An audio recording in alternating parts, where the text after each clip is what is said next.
Hi friends, good morning. எல்லாம் எப்படி இருக்கீங்க? நல்லா இருப்பீங்கன்னு நினைக்கிறேன். நானும் ரொம்ப ரொம்ப நல்லா இருக்கேன். ஸோ என்னடா புது வீட்டில் இருக்கேன்னு பார்க்குறீங்களா? ஸோ இன்றைக்கி எங்கே வந்திருக்கோன்னா, என்னை வந்து என் தம்பி வந்து அழைக்க வந்திருந்தான். என்னோடய தட்டு தம்பின்னு சொல்லுவோம்ல. ஸோ வந்து என்னை வந்து அழைக்க வந்திருந்தாங்க. எதுக்குன்னா வந்து பாப்பா பிறந்ததுக்கப்புறம் வந்து பாப்பாவுக்கு வந்து தண்ணி மாற்றணுமா.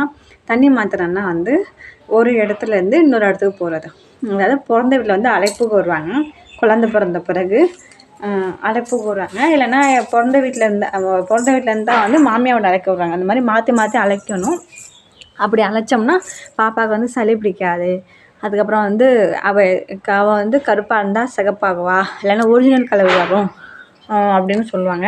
அவனுக்கு வந்து எல்லா தனியுமே வந்து ஒத்து போகும் அப்படிங்கிறதுக்காக வந்து அழைப்புக்கு வருவாங்க.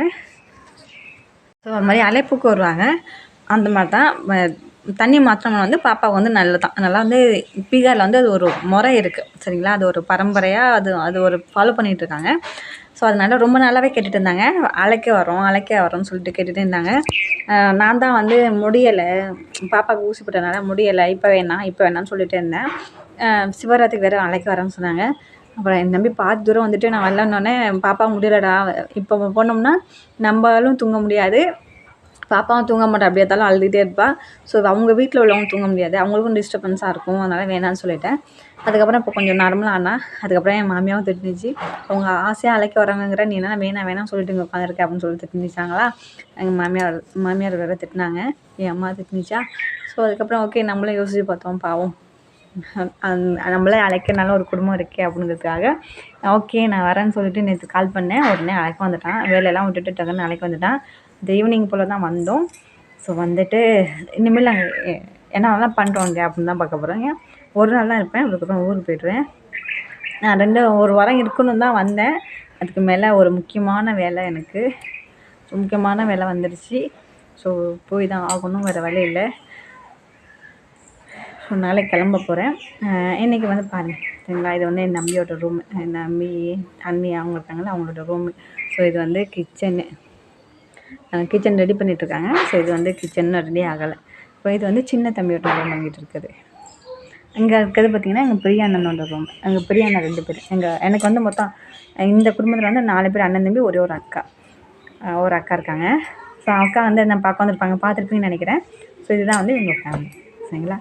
ஸோ அவங்க குழந்தைங்களாம் வந்து அடுத்தடுத்த வீடியோவில் காமிக்கிறேன், உள்ளே போய் பார்க்கலாம். ஸோ இது மாதிரி வந்து இந்த ஒரு வீடு மட்டும் இல்லை, எத்தனை சொந்தம் இருக்காங்களோ அவங்கெல்லாம் வந்து நம்மளை வந்து கூப்பிடுவாங்க, வாங்கன்னு. நிறைய பேர் என்னை கூப்பிட்டாங்க. நான் தான் வந்து ஃபஸ்ட்டு அம்மா வீட்டுக்கு போகணும், அதுக்கப்புறமா அங்கே போய்க்கலாம் அப்படின்னு நினச்சிட்டு இருந்தேன். அதனால தான் இங்கே வந்திருக்கேன். ஸோ வாங்க, சரிங்களா? அதுக்கப்புறம் இங்கே போயிட்டு போன பிறகு மறுபடியும் கொஞ்ச நாள் கழித்து நான் ஊருக்கு போவேன். என் நாத்தனா வீட்டுக்கு போக வேண்டியது இருக்குது. எங்கள் அம்மாவோட அதாவது என் மாமியாரோட அம்மா வீட்டுக்கு, அவங்க வீட்டுக்கு மாமியாரோட அம்மா வீட்டுக்கு போக வேண்டியதாக இருக்குது. நான் வந்து அம்மான்னு சொன்னால் அவங்களுக்கு புரியாதுங்கிறதுக்காக தான் மாமியார்னு சொல்கிறேன். மாமியார்னுங்கிறது வர மாட்டேங்குது, மாமியார் தான் சொல்கிறேன். ஸோ அதெல்லாம் தப்பாக எடுத்துக்காதீங்க. நான் எதுவும் மரியாதை இல்லாமல் பேசுகிறேன்னு நினைக்கிறீங்க. ஸோ அம்மா நான் அம்மானே சொல்கிறேன், சரிங்களா? உங்களுக்கு புரிஞ்சாலும் சரி, புரியலைனாலும் சரி. ஸோ என் அம்மாவோட அம்மா வீட்டுக்கு போக போகிறேன். ஸோ அதெல்லாம் வந்து அடுத்தது போக பார்ப்போம், சரிங்களா? நல்லாயிருக்கும். அந்த ஊரெல்லாம் வந்து ரொம்ப அழகாக இருக்கும். இதுவுமே ரொம்ப அழகாக இருக்குது, ரொம்ப அழகாக இருக்கும். எனக்கு இங்கே வந்தால் ரொம்ப பிடிக்கும். நல்லா சாப்பிடுவேன், நல்லா ரெஸ்ட் எடுப்பேன். அங்கே எனக்கு ரொம்ப பிடிக்கும். ஸோ வாங்க பார்ப்போம். இப்போ வந்து காலையில் பார்த்தீங்கன்னா நமக்கு வந்து ஸ்நாக்ஸ் கொடுத்தாங்க. இது எப்போதுமே வந்து நம்ம விருந்தாடி போனோம்னா அங்கே வந்து நம்ம கொண்டு போன பிஸ்கட்டு, ஸ்வீட்டு அதெல்லாம் வச்சு டீ போடலாம் கொடுப்பாங்க. ஸோ இது வந்து காலையில். அதுக்கப்புறம் பார்த்திங்கன்னா என்னோடய பெரிய அண்ணி வந்து ஸ்வீட் செஞ்சுருந்தாங்க. ஸோ அதை கொடுத்தாங்க, அதையும் ஃபுல்லாக சாப்பிட்டோம். அதுக்கப்புறமா எங்கள் சித்தி வீட்டு போனோம், பக்கத்துலேயே இருக்குது எங்கள் சித்தி வீடு. ஸோ அவங்க வீட்டு போனோன்னே எங்கள் சித்தப்பா தூக்கி வச்சுக்கிட்டே தெரிஞ்சிருந்தார் பாப்பா வந்து யார்ட்டையும் இருக்க மாட்டேன்ட்டா. ஆனால் எங்கள் சித்தப்பா தூக்கி வச்சுருந்தா அழகாக இருந்தால்.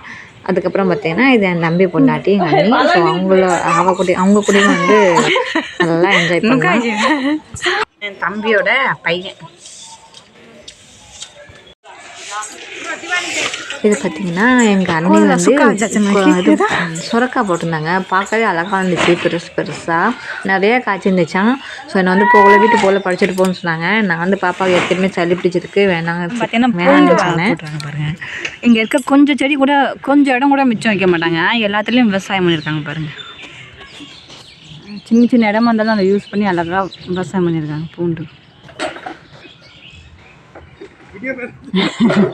ஹாய். அவங்க எங்கள் அண்ணன், எங்கள் 2 அண்ணன், அண்ணன் பையன், தம்பி பையன்.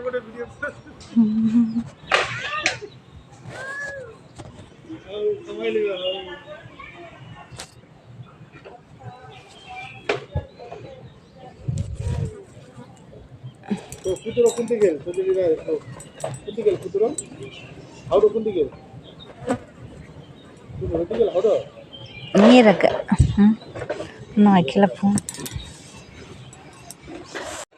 இப்போ மாமரம் வந்து அழகாக பூ பூத்துட்டு பாருங்க. எங்க எல்லா மாமரமும் ஸோ வகை வகையான மாமரம் வச்சுருக்காங்க. அண்ணன் இல்லை, எங்கள் அண்ணன் பார்க்கறான்னு வைக்க மாட்டேங்க முடியாந்துட்டேன். ஸோ இது என்ன பண்ணால் பாலக்னு சொல்லுவோம்ல, ஸோ பாலக்கீரை போட்டிருக்காங்க பாருங்க.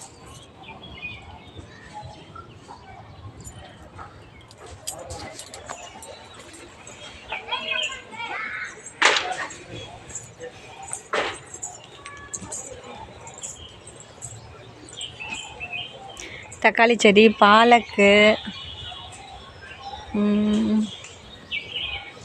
அப்புறம் இங்கிட்டலாம் என்ன விளைச்சிருக்காங்கன்னு தெரியல. இது ஃபுல்லாக தக்காளி செடி.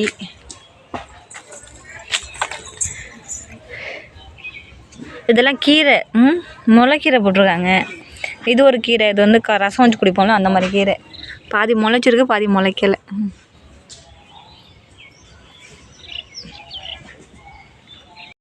இதெல்லாம் பார்த்தீங்கன்னா கொத்தமல்லி செடி, கொத்தமல்லி போட்டுருவாங்க. புருபு பாபு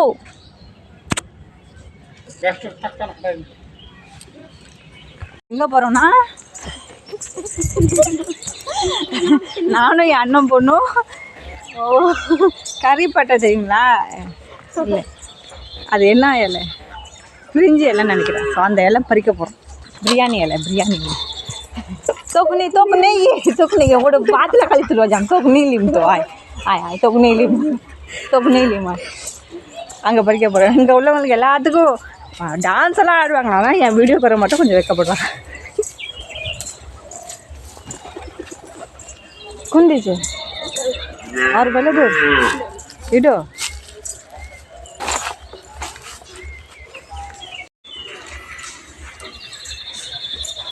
பிரியாணி இலை.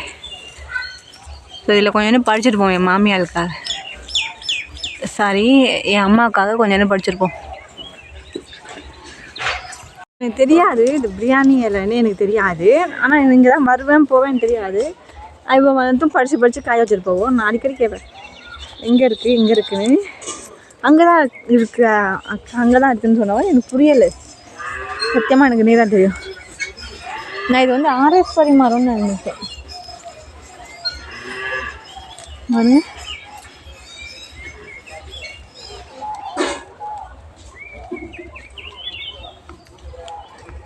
பாப்பா வந்து படிச்சு கொடுக்குறான் எனக்கு.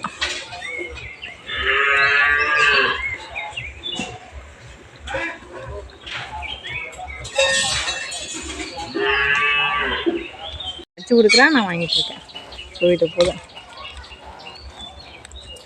எனக்கு இருக்குது. போன வாட்டி வாங்கிட்டு போனதே நிறையா இருக்குது. ஆனால் வந்து என்னோடய ஓப்படியாக இருக்குல்ல, அது மாதிரி எங்கள் அம்மாவுக்கும் இல்லை. ஸோ அவங்களுக்கு தான் வந்து எடுத்துகிட்டு போகலாம்ல, அதனால.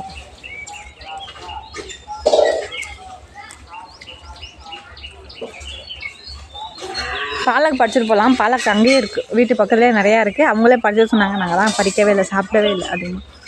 அதெல்லாம் வந்து பாலக் வேணும். பாலக்கெல்லாம் வந்து கொஞ்சம் பெருசாக.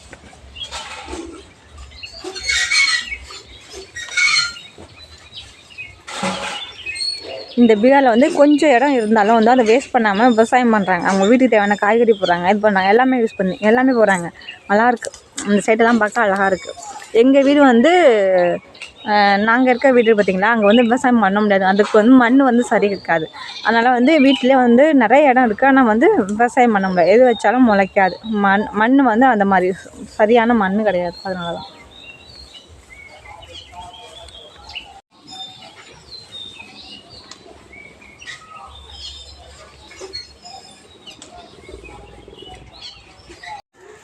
அதுக்கப்புறம் ஈவினிங் போல் எங்கள் அப்பா வந்து தூக்கி வச்சுட்டே இருந்தார் பாப்பாவை.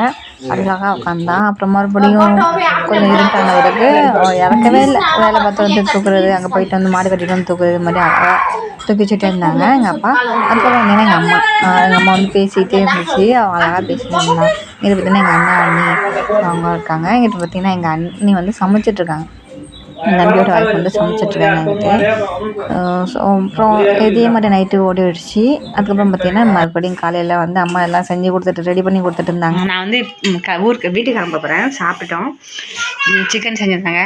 நான் வந்து அன்றைக்கி ஆட்டுக்கறி எடுத்துட்டாங்க. அப்புறம் நேற்று வந்து மீன். நான் வந்து ஆட்டு குழம்பு சாப்பிட மாட்டேனால அப்புறம் நைட்டு வந்து மறுபடியும் மீன் எடுத்துனாங்க. அப்புறம் இன்றைக்கி வந்து காலையிலேயே நான் ஊருக்கு போகிறாங்க, வீட்டுக்கு போகிறாங்கிறதுக்காக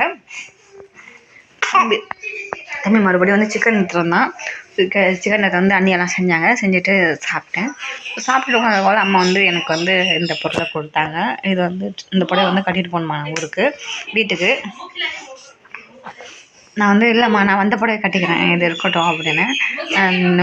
எனக்கெல்லாம் வேணாம்மா அப்படின்னு சொன்னதுக்கு, இல்லைம்மா நீ வந்து தண்ணி மாற்ற வந்திருக்கல, இது வந்து நான் கொடுக்கணும், நான் கடைக்கே போகல, அதனால் வீட்டில் இருந்த புடவை எடுத்து கொடுக்குறேன், புது புடவை வீட்டில் இருந்த புடவை கொடுக்குறேன், பாப்பாவுக்கும் ட்ரெஸ் எடுக்கல.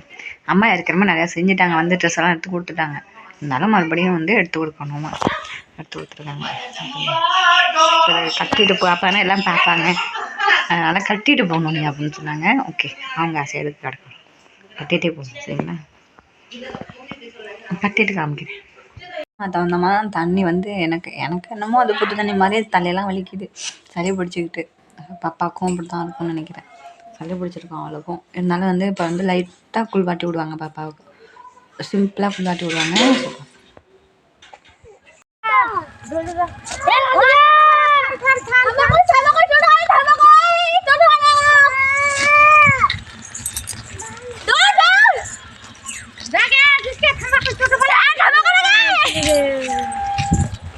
जावा दे मां जावा दे फोन कर दो उठते जाओ तो बेल लगन गाड़ी हमारे गाड़ी लाच लोगतने बेलगिन दूर हटिगा रोडलो समय दिले कितने दूर भाई को अनु तनु जोदी आई बाप रे अनु मुक्कांदे तुंगड़ी चली गेला अनु बाबू काटला हमारे छोटू खाना हमरा नहीं सूर्य जावा बाकी खाना सका दिसे जा होवे मारा का काम कर अभी के खान दूध लाके बाबा ला खाली ला बिना के मैं मोटे नहीं बाय बाय अलग कोच बाय बाय बाय बाय ए गुड रे देवा होती ना जाए बाबा चल गाड़ी से इनकी एक जरा फूल लगा दिला हम अभी जा रहे हैं मेरी मौसी को घर रखने இருக்கோம். நான் வந்து விட வந்திருக்காங்க இவ்வளோ தூரம் பாருங்க. எங்கள் அம்மா அக்கா பொண்ணுங்க அண்ணன் பொண்ணுங்க தம்பி பொண்ணுங்க எல்லாம் வந்து விட வந்திருக்காங்க. இவ்வளோ தூரத்தில் நடந்து வராங்க பாருங்க. வண்டி என் தம்பி வண்டி வந்து வேறு இடத்துக்கு போயிடுச்சு. கஷ்டமாக இருக்குது எல்லாம் பிரிய போகிறேன்னு. கொஞ்சம் தூரம் தான் இருந்தாலும் கஷ்டமாக இருக்குது.